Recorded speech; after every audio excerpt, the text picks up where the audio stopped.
I invite Dr. Gopal Pillai to speak on suboptimal postoperative best-corrected visual without any obvious reason.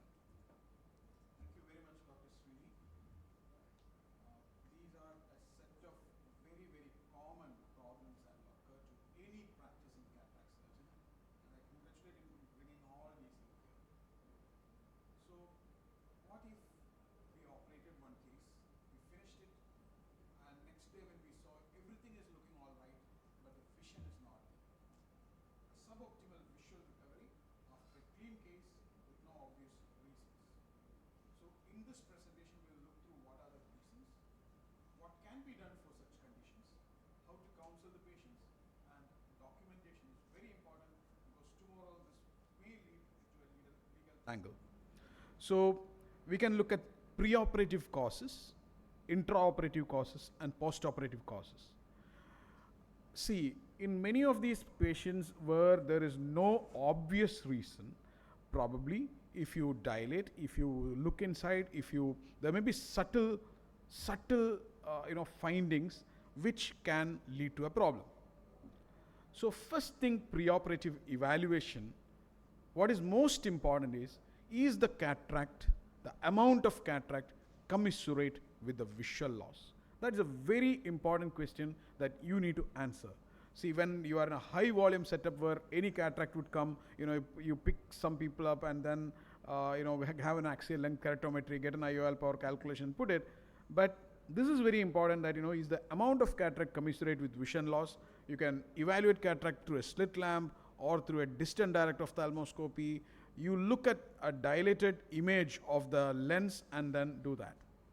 Was it a very mature white cataract with poor vision to start with, and you operated and you expected good visual recovery? So that is again another problem.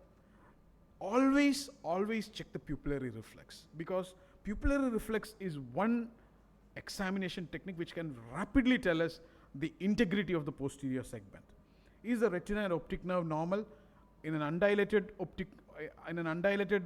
case also, you can consider looking the optic nerve and the retina with a 90 diopter examination. Are there any large floaters? See, many patients with cataract may have floaters as well. And when the patient has early cataract and a lot of floaters, one may consider that removing the cataract surgery, the floaters still remain. Any preoperative history of stroke or neurodegeneration. So if there was any stroke and there was a sudden drop in vision, even after removal of the cataract, that sudden drop in vision due to stroke will not go away. Due to preoperative pathologies like high astigmatism or glaucoma and glaucomatous optic disc changes, floaters, pre-existing retinal and macular pathology, which may be subtle, like an old vascular block. You may not come to know after 10 years or 15 years. An old AION may look as a pallor of the optic nerve a little bit. So optic nerve pathology, CNS ischemia, all these are reasons. Intraoperatively, sometimes a block perforation can occur, and there are three ways of having that. One is that you go in, you understand that you went in, the doctor understands that. Number two is, without understanding, you inject inside the globe. And number three is, the surgeon does not realize that he has gone in, and the surgeon does not realize he's gone out, and inject in the correct plane. And here the block would be almost normal, the patient would be fine, but there would be a bleed or retinal detachment or choroidal detachment or something like that later. IOL, wrongly powered IOL, now Umesh just now told us about that. IOL decentrations. Intraoperatively, when you put in, it was good, but probably by the next day there was a decentration.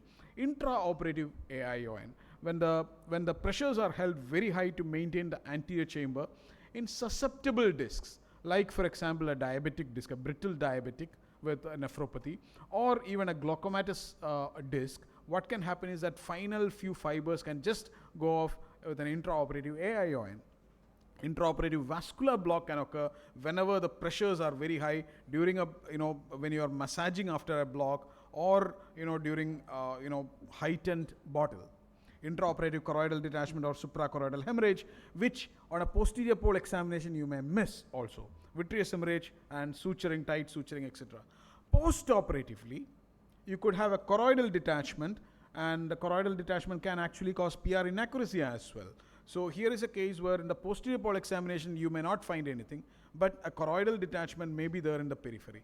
Delayed suprachoroidal hemorrhage can actually push the lens iris diaphragm anteriorly and cause problem. High IOP, malignant glaucoma, all these are not unobvious, but sometimes in the first postoperative day or so, you may not always check the pressure. Some people do not check the pressure, especially in a high volume setup. Early endophthalmitis, Srini told us about reaction which can occur, vascular block and AIOI.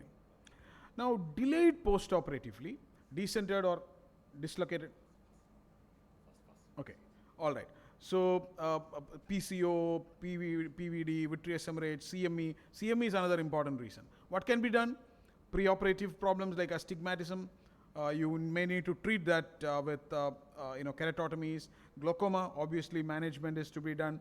Floaters, if there's troublesome floaters, we can do a vitrectomy, etc. Intraoperative, all these have wrong IOL power and IOL decentrations. We have already seen how they are managed. Intraoperative AION, at least try to prevent it by not increasing the pressure so high. Intraoperative vascular block also similarly like that.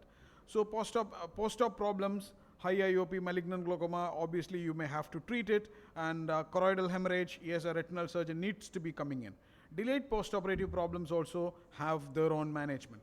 It's always imperative to counsel these patients. Postoperative pathologies, endophthalmitis, IOL related problems, all these can occur, and always document this. Each patient is a potential court case, and document preoperative, postoperative vision and findings. Thank you very much.